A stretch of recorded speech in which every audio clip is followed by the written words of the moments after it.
لأول مرة ثالث عالم وهيتأهل لأولمبياد ريو دي جانيرو، ده أول لاعب مصري يتأهل للأولمبياد في 2016. فدي طبعا حاجة كانت تسعدني جدا. الحاجة الأهم إن أنا قبل ما أبقى وزير رياضة أنا وزير شباب، والأمثلة بتاعت الشباب دي هي اللي مش موجودة كتير. الرياضة لسه بتخسر، الرياضة ممكن تبقى في يوم عالي وتكسب وفي يوم تاني تبقى داي أوف وتخسر.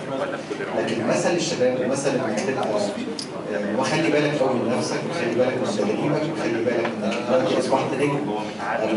الاعلام كله هيبقى حواليك، تصرفك محسوب، ما تقدرش تروح في اي حته تبقى بحريتك.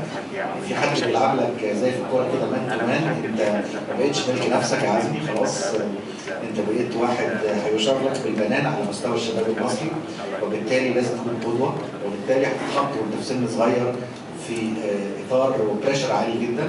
فانا مقدر جدا ان انت قبل سنتين من بطوله ريو دي جانيرو ان انت هتبقى تحت هذا الضغط العصبي.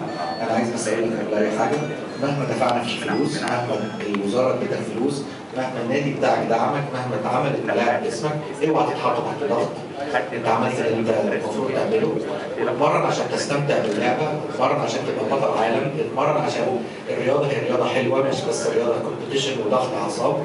مخاطر وعارف قد ايه اهلك تعبوا معاك قوي، واهلك كان اعصابهم بتعمل ازاي، وانت مسافر بتبقى شكلهم ايه، ومش عارفين هتعمل ايه وهتحقق ايه.